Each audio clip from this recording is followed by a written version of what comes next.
Hello and welcome everybody, and thank you, Michaela Lendowsky from South Africa, and she is from Bark Vader. Thank you for joining us. Today we're going to be talking Thank you about, for having me. reactivity is such a big one. People suffer from it, or people and their dogs struggle with it a lot, don't they? As we go along, if you've got any questions, write them in the chat or put your hand up. There's a function down below that you can actually raise your hand and then we can get round to you. But maybe, Michaela, first we just talk about reactivity and, why it impacts dogs so much. Where does it come from? Yeah, it's very interesting. So reactivity, I always define it as it is normal for dogs to be reactive because technically reactivity is just reactions, but it becomes a problem when dogs are overreactive and also a lot. And I find that the owners usually battle a lot more than the dogs. Not that the dogs aren't battling, but this definitely hits the owners very hard. And yeah, we've seen that reactivity basically stems from it can be fear, excitement, frustration, and then also just genetics. If your dog is a very reactive breed, like I know we see it a lot in collies and Australian cattle dogs because they are very spatially aware, reactive dogs. Same with German shepherds, they're more prone to being reactive. But yeah, we deal with a lot of it in our school. Right, yeah, yeah. I think I've run, this is the sixth summit that I've run, and reactivity is always the most popular topic. There, people just need that help. And I love what you said about it, how it impacts the dog guardian probably even more than it does the dog. I mean, it's not great for the dog, but yeah, the impact on the No, humans is exactly. a lot, isn't it? It is, because that's the thing. I think it's a lot. People always get a dog and they have these incredible expectations of having a dog that can go everywhere with you. That's pretty much the reason you want a dog is for a Yeah. companion.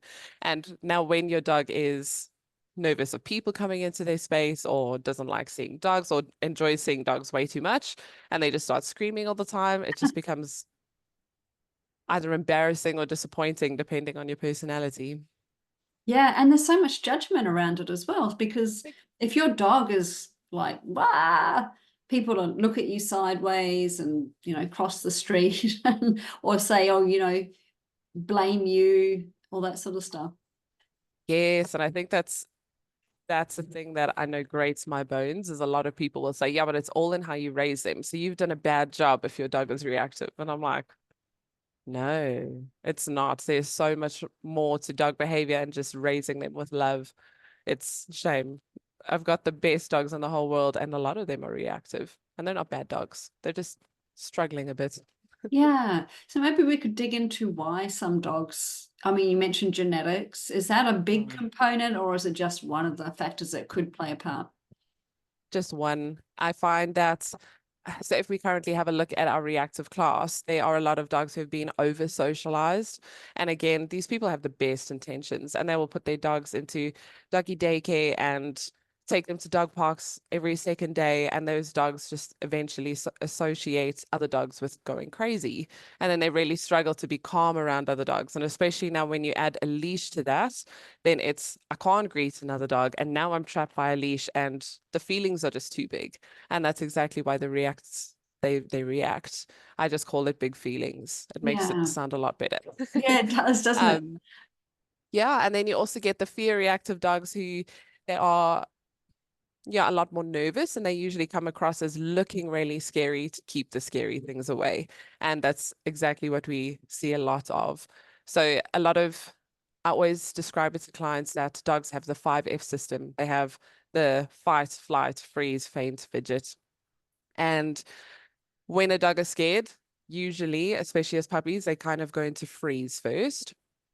And if that signal is not respected, so for example, if your friend comes over to visit your puppy and your puppy gets a little bit scared of this friend that's coming to touch his face and they just freeze, that signal is usually not respected.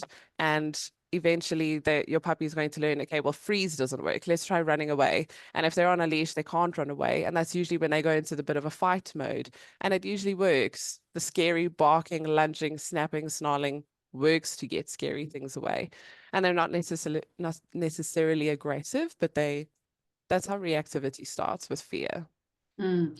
Do you think people have got a misconception that either that reactive dogs at the end of the leash that are lunging, etc.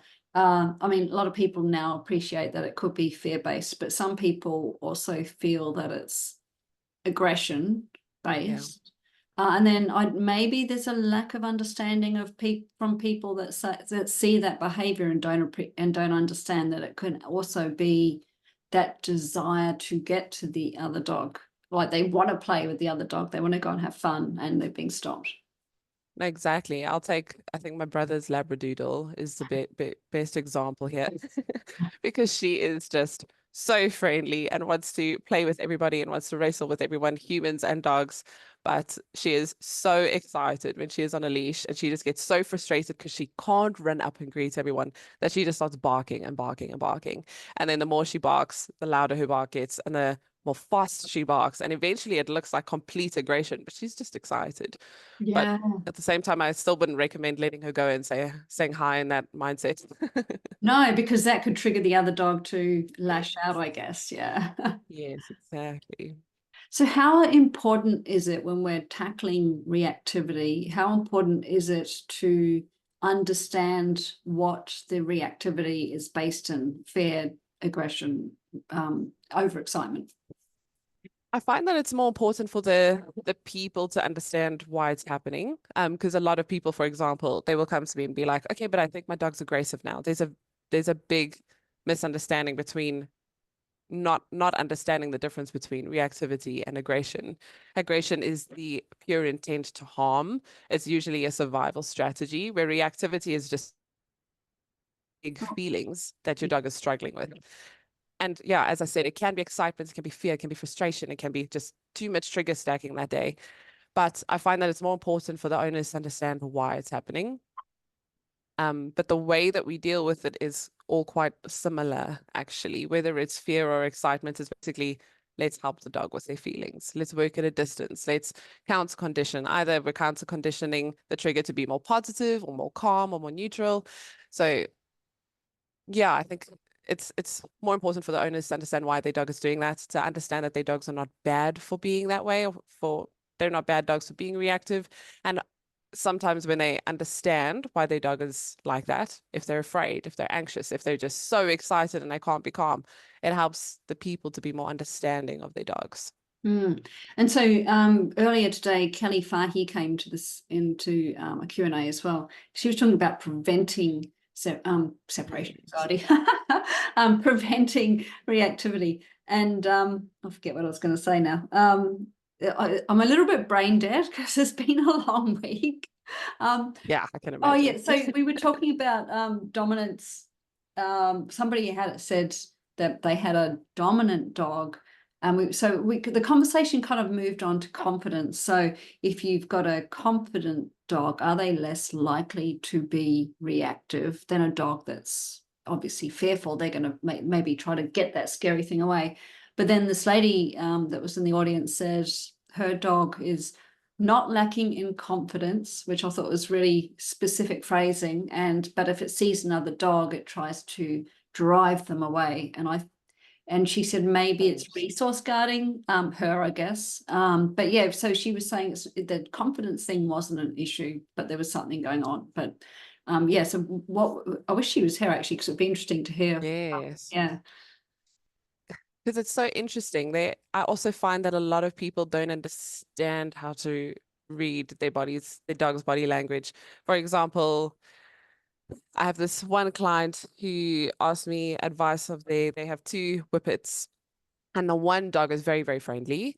And now the other dog has just started becoming quite reactive. And she says he's very protective over her. And whenever a dog comes towards her, he nips at them and tries to get them away. And she's like, no, he's just very protective over me. And I said, probably not. I said, you probably have missed all the tiny stress signals. And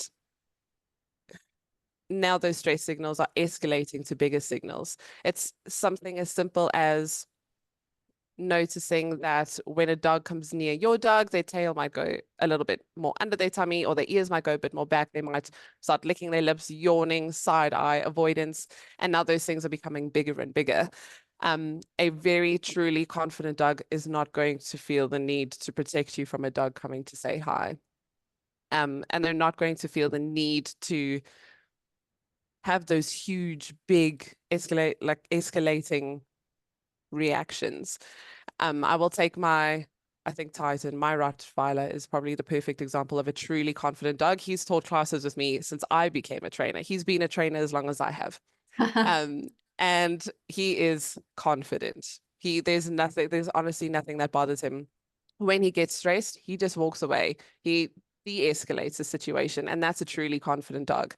And then you've got Wagyu, my other dog, also very confident, but there are some times where he's like, if it's a very big dog, like for example, let's say a big Boer bull. I know Boer bulls are very known to South Africa, but they are huge 90 kg dogs.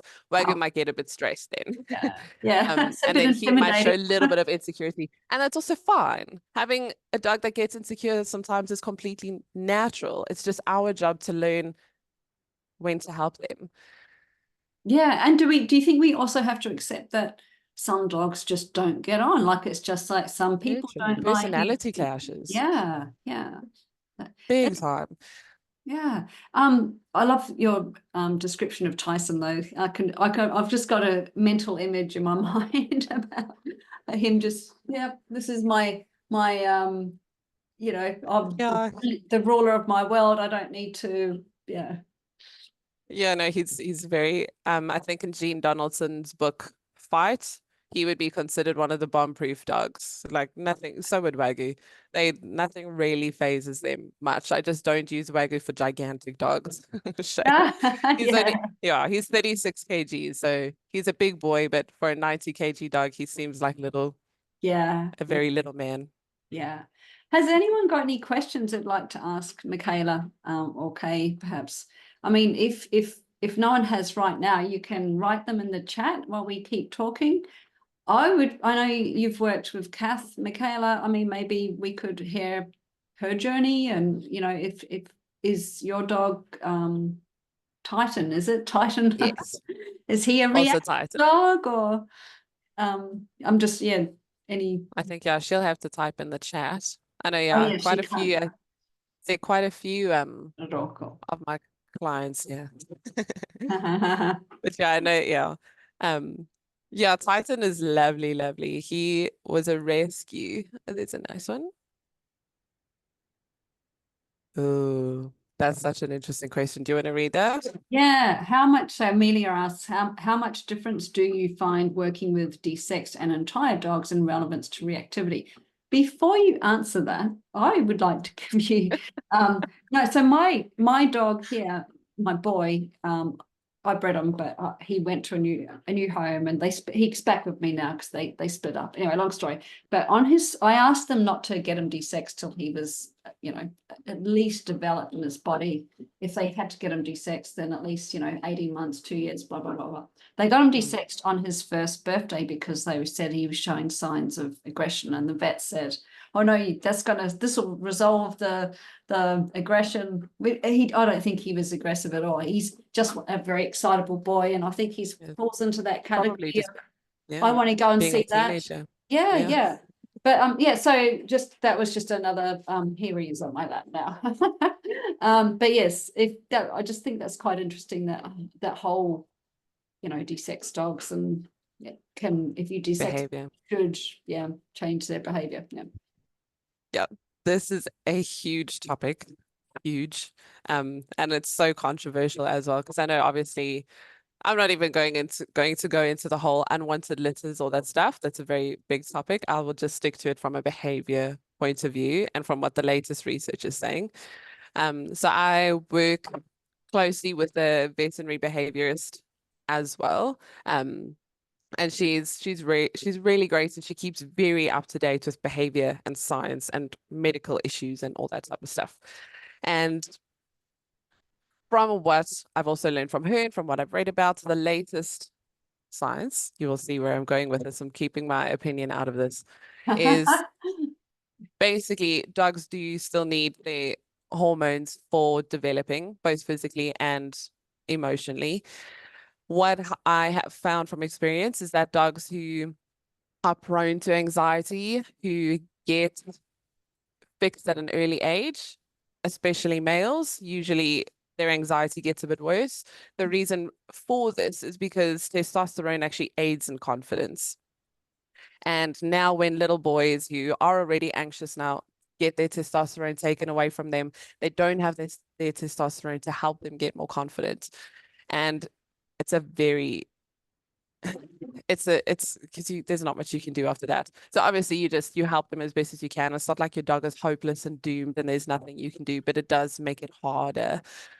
When it comes to just normal intact versus non-intact, I personally don't find much of a difference. I Oh, sorry, go. yeah, just I haven't, because at our school we rarely see a very big mixture of dogs who have not been fixed and they're 5 years old to they've been fixed at 12 weeks old. It's a very big difference. I do usually the dogs who are also fixed at about 10, 12 weeks old are dogs who are from rescues. So that's Yeah. also another big topic, because they can have the genetic predisposition to be more anxious. But honestly, when it comes to trainability, I don't find too much of a difference between D6 and entire dogs. Yeah, it's I know I have heard, and I'm thinking maybe it's a bit of an urban myth, but that dogs that are neutered react differently to dogs that aren't, and particularly male dogs. Yes, I've also heard that. And I will say with Titan, he's a nice example for me to use, because when I first got him, I knew nothing about dog training and behavior, and I took him to the dog park every Sunday for a few hours. You do, yeah. Until he was, I think, 15-ish months old. So, I mean, he was very well socialized, and he met all the dogs from tiny, tiny to absolutely massive. And he was probably why he is confident, because not the dog park was still quite empty back then. But the older he got and the bigger he got, the more challenges he started getting. He didn't actually do much of the challenging, but he definitely got challenged. And it was very interesting. And I think I don't believe in dominance, but I do still believe that adolescent dogs like to cause shit. And anyone Yes. working in Yeah. behavior knows that that's true. Yeah, they're Um, teenagers. Teenagers are trouble. 100%. 100%. And now with Titan being he's 8.5 now, I don't let any of the adolescent males at school even greet him anymore, because I've seen it. I've tried it quite a few times, and they usually all are like, let's see if I can handle you. Yeah, they're a bit Let's obnoxious, see if aren't I'm a they? bit bigger. Like, Yeah. let's see if I can cause a little bit of shit. And Titan is, I don't like causing shit. I don't like causing drama at the school, and I like everything to be positive. So I don't put him in those situations anymore.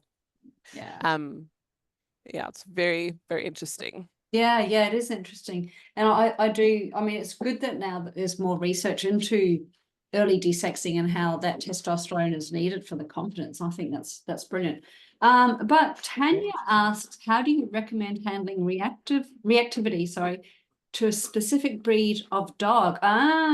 It's almost like some dogs are racist, aren't they? Like they're like, I know there was I've heard that German Shepherds and Rottweilers don't get on very well. But I'm sure there's probably other ones as well. So I heard somebody was saying to me their dog doesn't like doodles, you know, poodle mixes, oodles. Yeah, fluffy dogs. Yeah. So that's that's really interesting, because lots of different breeds have different characteristics. And if your dog isn't, for example, socialized to bulldogs with flat faces Mm. at a very young age, they might Holding eyes. struggle with Yeah. flat-faced dogs. Exactly. I've also heard that a lot of dogs, if they aren't socialized at a young age towards dark dogs, again, some dogs will then struggle to pick up on those signals. Very fluffy dogs like chows, Akitas. And you will have Titan, as my example again, who never met a Chinese crested in his life. And now we have two living near us. And if no one knows what Chinese cresteds look like, they're usually bald dogs with very floofy ears and a very floofy end of their tail. And they are very funny looking dogs. And Titan, who honestly loves everyone and is the most tolerant dog, cannot stand these Chinese cresteds. And to the point where I literally will never, ever, ever, ever, ever let him off leash, because I think he will do some serious harm. but he is the most socialized dog apart from Chinese Crested. So when it comes to how to handle the reactivity towards that certain breed, I would just desensitize and counter condition like normal, but I would make sure I set up the environment in a very controlled way. So what I did was I know the routes that these Cresteds walk on. They walk past the park every day and usually at a certain time. I then basically went to that park at that certain time. I stayed at a really far distance away and we just played the look at that game. If no one knows Leslie McDivitt's look at that game, go do it. It's the best thing for reactivity ever, in my opinion. And we just played a lot of the look at that game. And slowly but surely we were able to get closer and closer and closer. Now we're able to walk past them with not really any issue, depending on the day. But yeah, I would basically just be aware of that and then manage your environment accordingly. I do still think that if your dog doesn't like a certain dog breed, they shouldn't be in places like dog parks because you don't know what dog breed is going to be there. Dog parks are a different topic, but I would also advise that if your dog doesn't like staffies or doodles, make sure that they're not in a place uncontrolled and off leash around staffies and doodles. The management is always very important. Yeah. So what about, I mean, if your dog is okay in general, but they've got another dog barking, carrying on at them, being reactive towards them, what should a person do? I mean, other than give them distance, but if that's not always possible, I guess they look at me and try to create as much distance as you can, or Yeah, I think are you yeah. talking about kind of an emergency situation more? Yeah. So not, I Yeah. mean, obviously if, yeah. Yeah, so I know in emergency situations, I just tell my client, just get through it. The worst that they're going to do is just bark. As long as the dog is on leash. If the dog is off leash, a completely different situation. But just get through it, hold on to your dog as soon as you can, get as much distance as you can. But sometimes, as you say, emergency situations do happen. And there's not much you can really do than just survive the situation. Just Mm. breathe, get through it, That's the and hardest tackle it. part, breathing, because I know myself, you get really tense and then your dog picks up on Big that. time. Yeah. Yeah. Yeah. Well, Titan's just discovered now at the age of 8.5 that he really loves chasing buses. Oh, So that is a very scary thing for him to start being technically yeah. reactive to. Because there aren't a lot of buses that I can desensitize him to and not safely either. Not when he's trying to get to the wheels of the bus. So if a bus comes past me, I'm just holding on, I'm getting through it, and I will avoid the situation as much as I can because a bus is not something I can work friendly with. No, it's Um, hard to desensitize to that. it's literally life threatening. So in that situation, I'm just going to hold on. I'm going to be calm, and then we're just going to brush it off and carry on. But emergency situations are really difficult. You Yeah. pretty much just have to survive them and keep going. Yeah, I had my dog. I was doing a track with my dog, and she's got a fractured femur, so she's healed, but she's got plates and screws and pins and blah blah blah blah. And my dog was on leash because we'd just done a IGP footstep track, and she's done the track. We'd just finished, and this woman had jumped onto a field with her two off leash dogs next to where I was, and there was a hole in the fence, wasn't there? So one of her dogs was straight through and trying to get at us. And you can't go, oh, I'm going to take a deep breath now. I was trying No, to pick the bastard because I'm like, you yep, are not getting it's near emergency. my dog because, I don't know what you're going to do. She's already got a broken leg. And so I 100%. actually, it was hard because they circle, don't they? But yeah, I did actually manage to pick the dog and it went down to a drop and kind of went, oh, and then Yep. it ran over to my van where my other two dogs were crated and started circling my van. I'm like, come on. Uh, But the anyway, yeah. circling sounds like a herding dog. Yeah, I think it did. Oh, well, it was all black. I think it had some spaniel in it. I think it might have been a bit of Yeah. Bitzer, but yeah. Um, I'm Yeah. not 100% sure what it Yeah, I was. will. Yeah. Yeah, I will point out that there is, and I do say this to my clients, and I say it to the Bark Vader team, but there is a very big difference between force-free training and behavior modification, which 100% we do, and emergency management. I Yeah. know with my late dog Siggy, she was a very spicy bulldog. She likes to cause I a lot of see. chaos in our home. And when she would start a fight, I'm not going to say, come here, babies, let's get a treat. I'm stopping the fight. And it doesn't matter what I have to do it. If I have to pick up, if I have to push, if I have to, as you said, like sometimes you just got to kick. Your foot is also the furthest thing away from you. It's emergency management. It's not going to be the base and bane of your training for future. It's just you get through it. You do what you have to do to make sure that everyone's okay, and you keep going. Yeah, yeah. So I'm not sure how to say that. Marquis. I'm so sorry, Marika. Marika. A very South African name. Yeah, yeah. She says, can reactivity subside a bit after adolescence? Adolescence is so funny. Because sorry, now my cat is jumping all over my keyboard. I just hope that he doesn't press any buttons. So adolescence is known to, as I say to my clients, just cause chaos in the brain. The brain and the prefrontal cortex, which is the main part of the brain responsible for making good, clear decisions, is still developing and is still causing a lot of chaos. Sorry, let me just Of move course. my cat quickly. So it's all the bad decisions and the crazy decisions that you made as a teenager, your dog will be making them as well. And they are also usually adolescence lines up with the fear period. The fear period will also end around about 14-ish months of age. And 100%, I have seen a big improvement in dogs who have just gotten through adolescence and through their fear period, and their reactivity can get better. But I will also say it is the clients that keep working through the adolescence. It's not just basically leaving.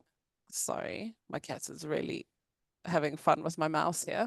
Um, so it's not the people who just leave their dogs to be reactive through. My Raj, sorry. Let me just quickly put Can him we on the meet couch. meet There you your go. kitty cat? Oh. This Hi, is Reggie. Bubbles. Oh, hello, gorgeous. Oh, he is really not. He's a very friendly cat. Where was I? Adolescence. Yes. So yes, it's the people that don't just let their dogs be reactive all through adolescence and then expect them to get better. It's people who really work hard through it. Because even with adolescence, behavior that's repeated gets stronger, no matter what age they're at. So Yeah. if you manage it, keep being consistent, usually you'll find that as the brain really develops properly, they do start calming down. And it's a proper relief. I say that's when you fall in love with your dog again.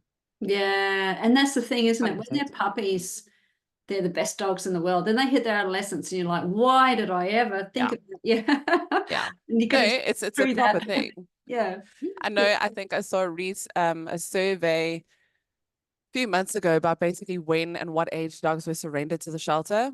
Adolescence. And All the time. it's pretty Yeah. much 6 to 18 months old, and that's Yeah. adolescence. And Yeah. that's why all my clients, I'm just like, just get through it. Get I through. promise you it gets better. Just get through it. Yeah, I used to volunteer at a shelter and it was full of adolescents. So yeah. So Monica is here and she's been coming to the sessions in the morning at 1 a.m. her time because she's looking after she's minding a 4-week-old puppy. But anyway, so she says my male dog has become reactive to other dogs after my young female dog and myself were attacked by an off-leash insane pit bull puppy. Now, if I take them out together and she shows signs of nerves around other dogs, he gets triggered and becomes severely protective. It's a real problem. She's 1.5 years old and is going through a fear period, and it's really affecting him. Um, 18 months old. So at 18 months old, they shouldn't be going through too hectic of a fear period at this age. But I'm not going to dismiss your dog's anxiety. I think this is probably a trauma reaction now. Oh, sorry, you said 14 months old. Okay, perfect. Well, then could definitely still be happening. And when they're going through this fear period, any traumatic event can also almost be, how do I say it? Is emphasized the right word? Just kind of made bigger in their mind. Exacerbated. Exacerbated, thank you. That's the main word. And dogs, especially dogs that have a very close bond, they are very in tune with each other and they feed off of each other's emotions a lot. So 100%, if your female starts getting really anxious, your male can pick up on that energy and then start to, in his way, become anxious as well, or very uncertain. And if his go-to is to become a little bit more protective, it can be protective. It can also just be the way that he shows anxiety, but it's a big problem and they feed off of each other's emotions. I know in times like this, I would probably separate them when you walk them to make sure that your male's anxiety doesn't get worse as well, and that you basically just focus on really good things happening on the walk. I know it was out of your control that a dog ran up to you and attacked you and your dog. But yeah, pretty much just making sure that fantastic things happen to your male when he walks and everything's nice and controlled. And then with your female, I would be working with a behaviorist to really get a controlled environment and behavior modification plan set up.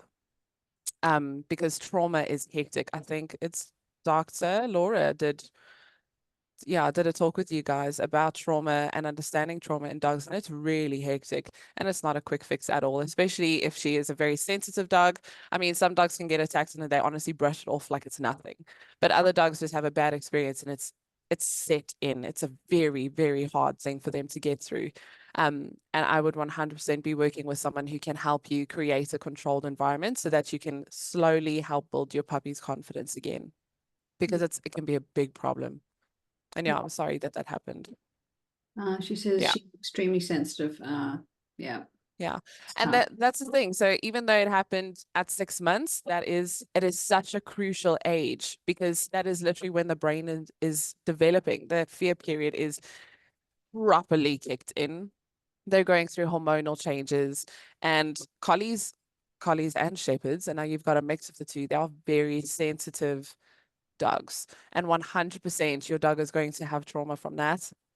And it's almost like the more they get anxious, the worse their anxiety gets. And I would probably recommend starting with the behaviorist pretty much ASAP. Yeah, yeah. And how important is it? I mean, you can try and do it by yourself, but I think, having that skilled person that understands the problem a little bit more. Yeah.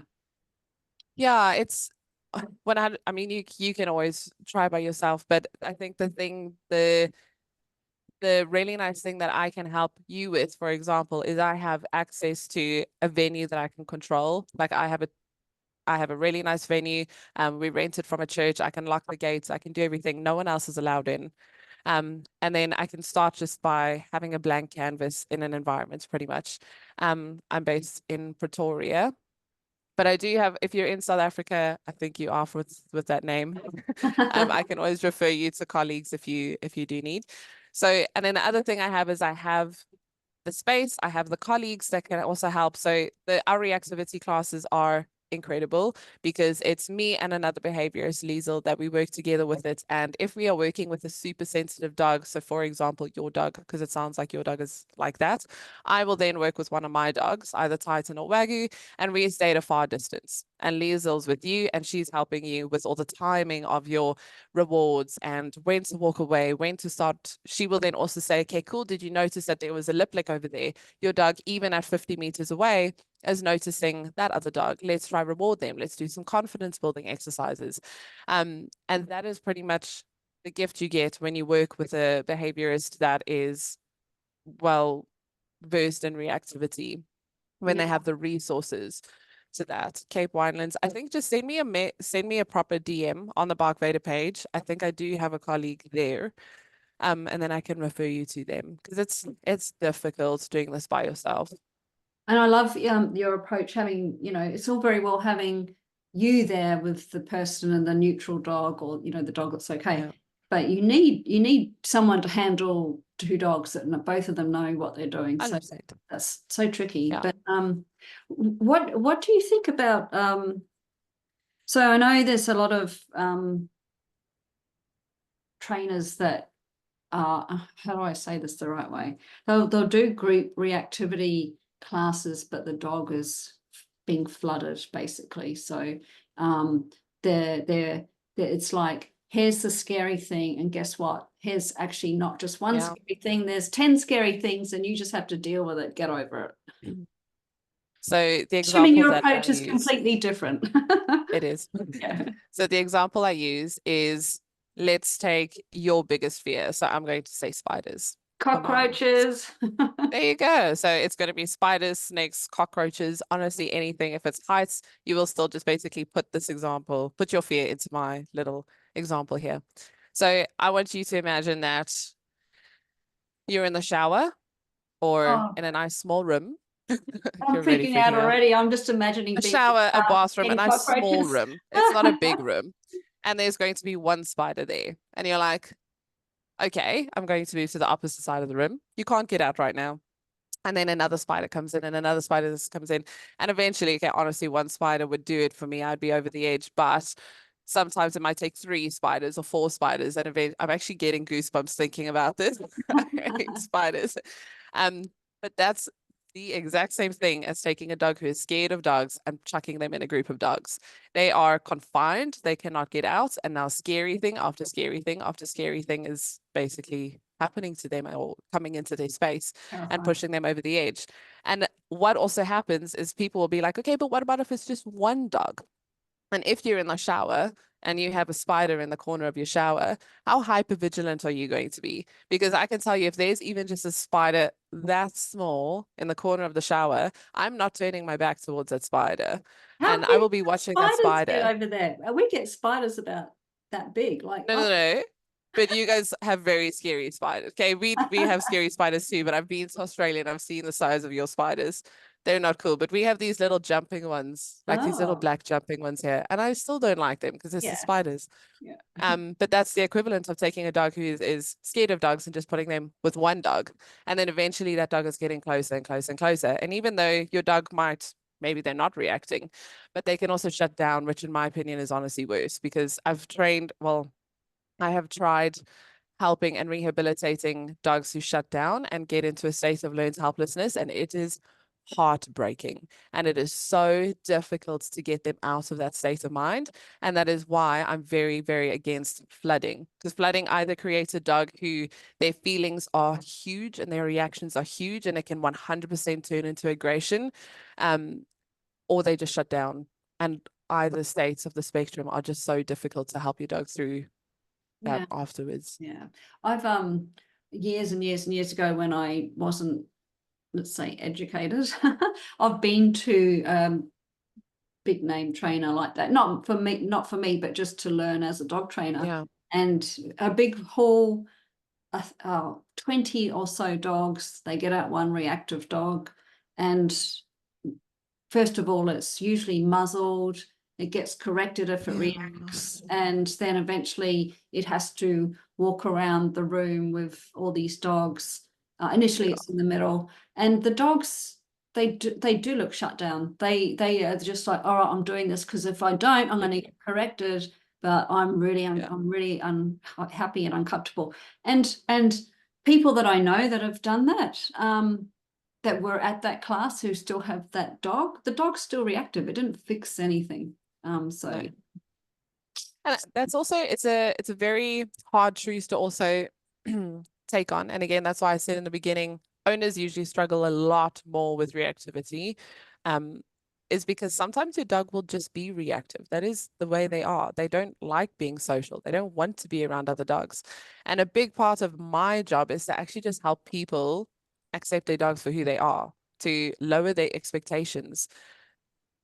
It's it's yeah, difficult. yeah. So Yeah. somebody that maybe comes to you or another trainer, and they see good progress with their dog, in terms of how it reacts to other dogs or whatever their trigger Yeah. is, can they, I'm sure you get asked this all the time, but can they get over it? Can they suddenly be, oh, I'm a happy little dog now and I love all dogs and all people? And or is there always going to be an underlying issue? Do they have to keep topping up the training? Like, they don't just do a 6-week course and, oh, my dog's fixed now and off we go, skipping into the sunset. Or yeah. It depends. And it's the most difficult answer because that is usually the answer that is given by people who understand behavior. And it depends on so much. It depends on your dog's personality. For example, I will literally use myself and my sister's personality. I'm quite an extrovert. I don't have a problem public speaking. Even this, like, I enjoy it. I love speaking to people. I love teaching people. But you ask my sister to do the same thing, and she's going to be like, no, no, she doesn't want to do that. She does not want to get up in front of a huge crowd of people and start teaching them about something. Um, and it's just because we're opposites. I cannot expect her to be on a public platform and teach a whole bunch of things and to do that. And I also can't expect it to be like her. You have to start learning to accept your dog for who they are and accept their personalities. You will have your social butterfly dogs, and you will have your dogs that can bounce back from trauma quite quickly. Literally Titan. He's had numerous dog fights in his life, none in my control, otherwise it wouldn't have happened. Yeah. But he's bounced back every single time. Wagyu also, the other day, a collie ran out of its gate, attacked him quite badly. He's hundreds. He literally was stressed for about an hour, and then he was back at school the next day and playing with collies.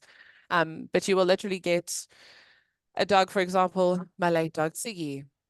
She had like one experience where a dog just got a bit excited and humped her. Oh my goodness. Any dog that tried to smell her bum after that was an enemy. And I'm Oh, like, wow. Yeah. okay, it wasn't even a bad experience, but for her, it was a huge experience. Yeah. Um, and she never got better after that. There was a lot of things that added to her thing. Pain is a very big, again, when you talk about causes of behavior issues, pain is huge. And with every single dog I deal with, every single behavior issue, I will always send your dog for a thorough vet check. And I mean thorough is in x-rays, joint tests while they're sedated, because dogs hide pain. Yeah. They are fantastic at hiding pain. Pain is a huge contributing factor to reactivity. But yeah, when it comes to do dogs get over it? It depends, because there will be some dogs that never do, and there will be some dogs that bounce back within a week or two. I think two things I took away from what you just said then was, the pain thing, getting that vet check, but making sure you've got a bloody good vet as well, because Yeah. we know that some vets aren't as good as others to find those hidden pain things. But the other thing Yeah. I think, you're talking about your dog Ziggy, with that humping episode. I mean, for a dog guardian, maybe we see something happen and to us it's Yeah. insignificant, like what's the Oh, big deal? But their perception is completely different to our yeah. perception. It was a big deal to Ziggy. Yeah. And if you also understand Siki's case, like um, she had insane knee issues. Her spine was deformed. So now humping, you're like, oh, that actually That hurts makes her a sense. lot. Yeah. That hurts her a lot. That's why it was a big deal to Siggy. Where Tyson and Wagyu, they've been humped numerous times. They actually just couldn't care less. But Siggy, it was a big thing because that dog hurt me. That dog caused a lot of pain. And Yeah. that's exactly why I say when it comes to Yeah. this stuff, Siggy, I didn't realize that she was showing pain back then. I didn't know enough about it. I know a lot more about how to read pain in dogs now. And that's why with my clients, it doesn't matter if your puppy is there for their first puppy class. I'm already watching the way they walk, and I'm watching the way they play. And if I see anything off, I'm just going to say, please go to your vet, do a set of x-rays, get it sorted now. And again, also, I recommend specialists for these things because, again, with the veterinary behaviorist I work with, she works with an orthopedic specialist. And there have been dogs where I see just a funny little walk at 10 weeks of age. I send them to Dr. Fallon for x-rays. She does a set of x-rays, and there's usually not usually. If there's something wrong, the specialist might be able to fix it at an early age, help the bones grow properly, and then at least the issue doesn't get too bad. But it doesn't matter what age your dog is at, whether it's 10 weeks or 13 years old, pain has to be taken seriously. Yeah. Tanya's just said my dog was abused by the garden worker. I'm sorry to hear that. And it's very reactive to any garden worker sounds. I manage the environment as much as possible, do engagement gains, practice the calm. It's been 6 months since we left that environment. Is there anything else you can recommend? Yeah, so this is basically very reactive to any garden sounds. So sound reactivity is also a very, very common issue. It can be even things like thunder, fireworks, any loud noises. And when it comes to sound reactivity, I always recommend sound desensitization, but you have to start at a very very low volume, and in a very calm environment. And when your dog is also in the right state of mind, and then basically so it depends on your dog, but sometimes it's not going to work just like having the sound play and giving them food, because depending on your dog, sometimes they can also associate food with that scary sound. But if you do it right, if basically the sound comes first at a very, very low volume, it's literally your phone volume on number one. So you shouldn't even be hearing that sound. Your dog can still hear it. Start playing a little bit of game, have some cuddle time, then start throwing some treats around. Don't make it just like a still bowl where they're thinking.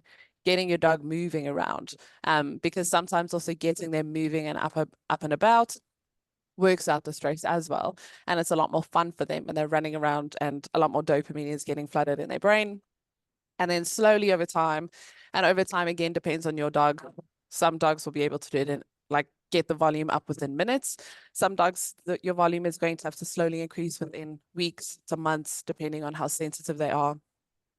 And again, you can also start with, you can do some calming meds on days that, for example, a garden worker will come over. You can speak to your vet about it, see if there is a natural alternative that will work for your dog, or if your vet might need to prescribe something.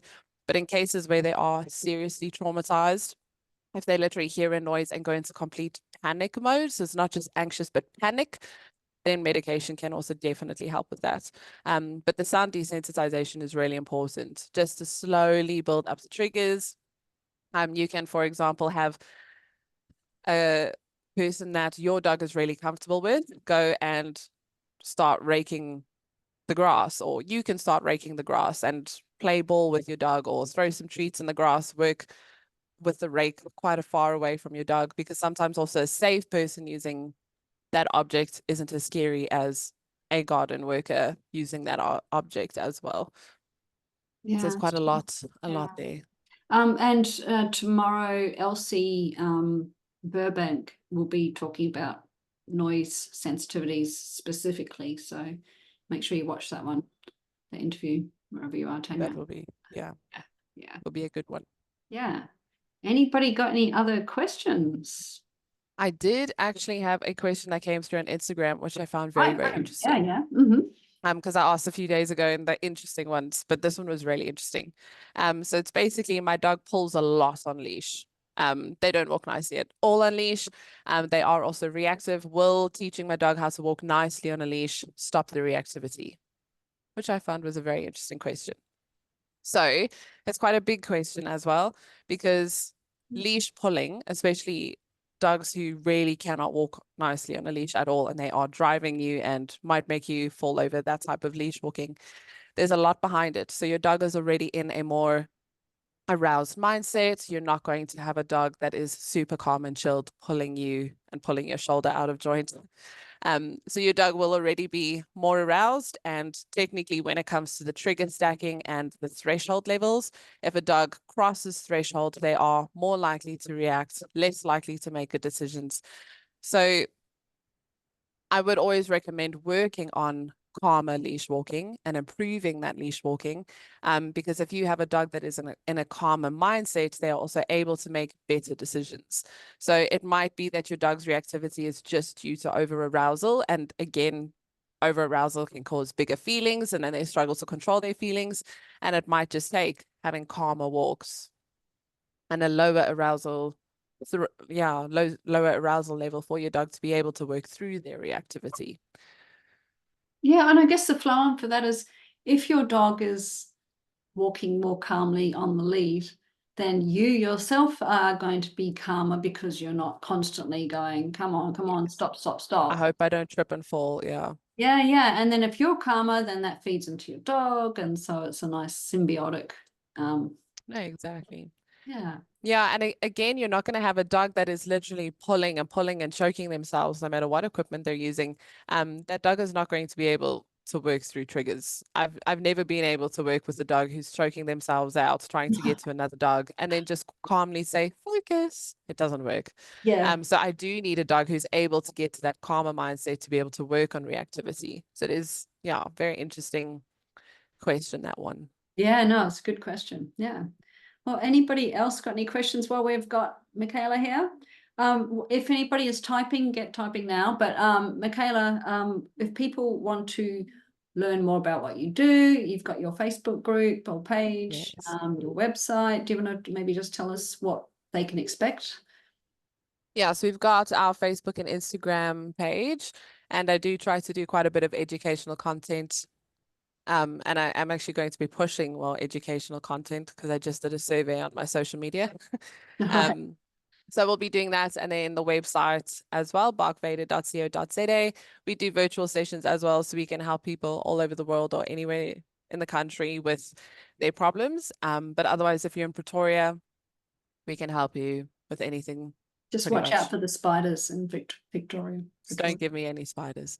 I find that so amusing because I'm so used to these enormous things. No, no, And no, no, no, no, cockroaches no. are my big fear because I don't know if you get The cockroaches ones, huge over here. They're huge.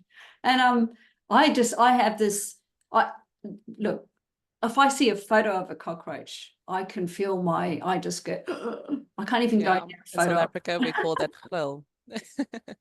Camel Gotta spiders. get that shiver down your spine. What's a camel spider? I don't know, and I'm not gonna look it up. I am. But the good thing Nope. about the big spiders here is they eat the cockroaches. So I'm like, come on, Oh, I don't see, they're positive things for you. Ours, Yeah. like, not that ours can even do much. The poisonous ones here are actually the small ones, the black widows and the violent spiders are actually the more, um, that's such a nice question. I will answer that now. And the big ones are more like the rain spiders and things. But yeah, I don't know what a camel spider is. I do not want to know if I have that living near me. Sounds like it might be scary. No. That's a And great now question, Monique. apparently they run towards people, so that's a no. Oh yeah, yeah.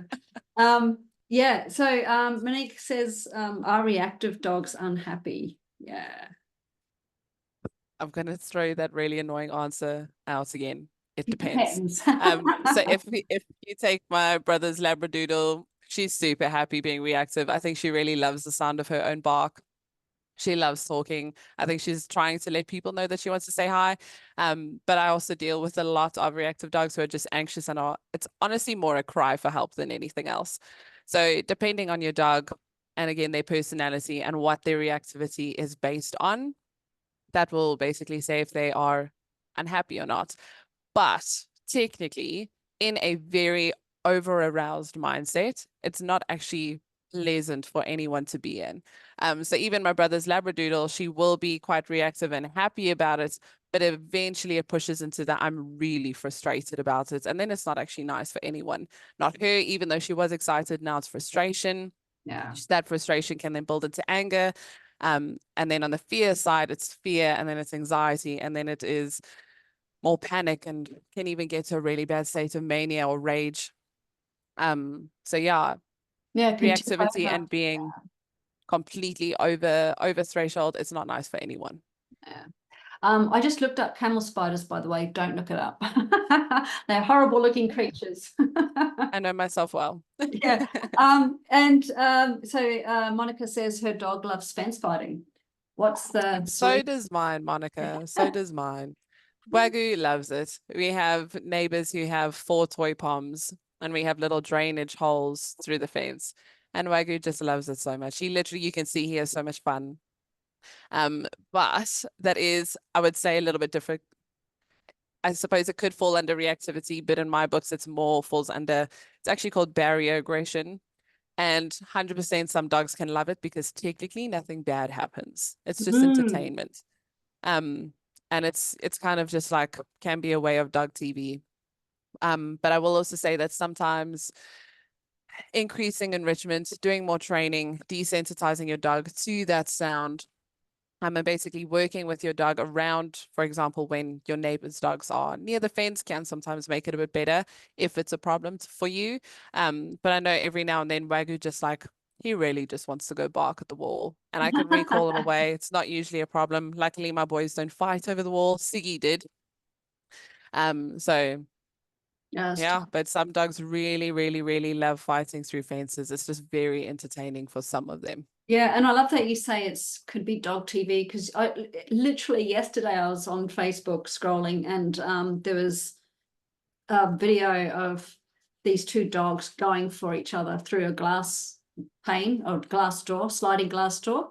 And they're literally looking like they're going to tear each other's throats out. And then the door slides open and they're like, oh, hello, hello, hello. And then the door shut again and they're like, yeah. And barrier aggression is it's a very interesting concept because some dogs will get properly aggressive, even when the barrier is taken away, and other dogs are like, it's not fun anymore because I don't actually want to fight. Other dogs that will work them up and they will become really anxious and bad associations can happen. But yeah, it's very interesting how some dogs just find it so entertaining and other dogs just absolutely hate it. yeah, It's very interesting. But barrier aggression, very interesting. Well, unless anyone's got any other questions, we'll let Michaela. What time is it there, Michaela? 8:30. At night? No, in the morning. In the morning. Oh, sorry, I knew that. I'm just all over the place with everyone's time zones and trying to keep. Fine. And people are saying, "What time is it?" And I'm like, I don't know. I don't know where you live. So the best thing I can say is, if you're not sure, just type in if it's 9 a.m. and where I live, Queensland, Australia, can figure out, what time is it where I'm located. But so I'm all over the place with times at the moment. Amelia says, does reactivity pass through genetics? My kid asked that. Oh, good on you, kid. 100% can. Temperament is inheritable. So even if you look at humans, you might get one very confident parent. The kid can also inherit that confidence. Environments will also definitely have a big play on that as well. For example, if you have all the confident genes, but your environment is very, very negative, that can also then downplay the confidence, and that confidence can eventually just kind of just wean down. But 100% they can inherit reactivity, and that's why it's very important to, if you are looking for a breeder, to make sure that your breeder is breeding for temperament as well, because resource guarding is inheritable. Aggression, even dog aggression, even if it's just male dog aggression, that can all be inheritable. And then rescues as well. Not that you know much about it, but just know that you don't know what the parents are like. So expect anything. I guess following on from that, the next question might be, so do you see more breeds with issues? Some breeds, yes, worse than others. So herding breeds 100%. Collies, Australian cattle dogs, German shepherds will fall into this as well. But herding breeds are designed to be extremely spatially aware. And then you've got the guarding dog on top of the German shepherd. So I'm also going to let you know whenever there's someone in my space. So those, herding dogs definitely. And then I do find that a lot of rescues struggle with it, but only dogs that basically come from anxious moms. If a pregnant female is really anxious while they are basically developing their litter, their babies can have a lot more of the stress hormones in them, just to make them, it's to give them an advantage to survive in a very stressful environment. And then basically we adopt those puppies, put them in a safe environment, but they are still hardwired to survive in a stressful environment. So they are usually more prone to being anxious and more reactive.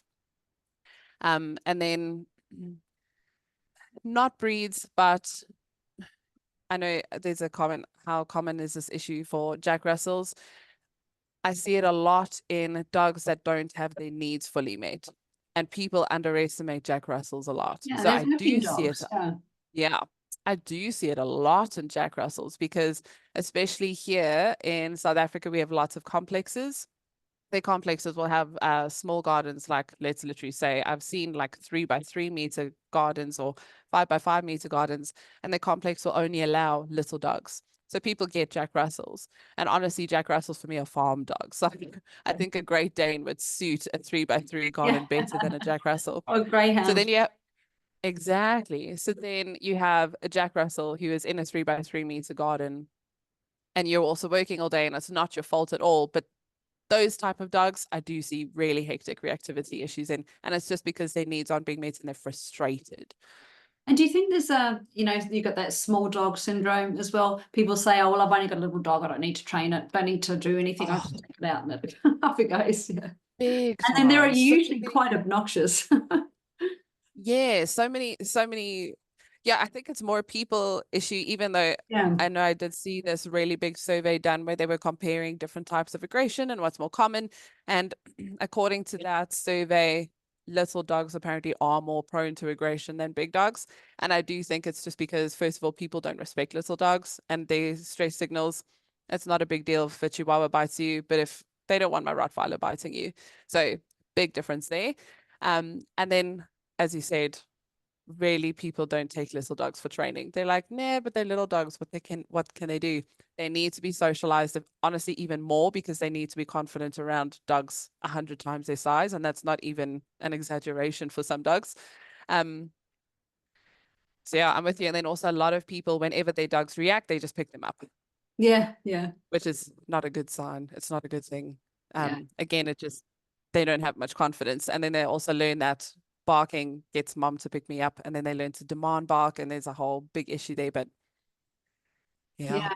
it's a The big most thing. refreshing thing that you can get is a person with a puppy that's a small dog. Like I had one that was literally that big, tiny dog. And she Yeah. said, I don't want my dog to be a small dog. I want it to learn to cope in the Yeah, big wide world. And yeah, it was just so exactly. refreshing to have somebody that was being proactive about it and get, just trying to mitigate Yeah. any things that could happen before they happen. Yeah, and I do agree. Like it's difficult to do it. And I know that's one of the things where we really push it in our school. We're very, very serious and strict about it, is socializing little dogs safely. Safely being the huge word there, because we have rehabilitated a lot of very small breed puppies who've gone to other schools and they kind of just chuck them with 30 other puppies, but it's also Great Dane puppies and Labrador puppies, and then they get run over and bullied. And so we specifically have a small breed puppy class. And we always have, even in our mixed small and large breed class, we always have different pens, and we make sure that the little dogs are always safe and aren't bullied and everything gets taken at their time. But it is more difficult to socialize little dogs safely, 100%. Yeah. Well, I think that's it. Anybody that wants to join us or join me in half an hour, Carolyn Osborne is also coming in here to talk about reactivity. She's in England, so it'll be interesting to talk to her as well if you're struggling with a dog with reactivity. So yeah, I think with any dog trainers, you've just got to get that information, Yeah, and some things will 100%. resonate with you and some won't, and sometimes you could be told the same thing over and over and over again, and then somebody Yeah, says exactly the same thing, just but they say it differently. in a different way, and it's like light bulb. Yeah, Yeah, so that's one of yeah, the reasons I I agree do with you. these summits, and because I think it's important for people to get the message of so Yeah, no, exactly. It's Michaela, perfect. thank you so much. I shall let you get on with your day, and Such a pleasure. Thanks so much for having me. It was really fun. yeah, it was lovely, and I just love everything you do. So I hope everyone gets onto your social media and your website and everything. And it was lovely meeting your kitty cat as well. Yeah. Cool. Thank you so much. All right, take care, guys. See ya. Cool. Bye.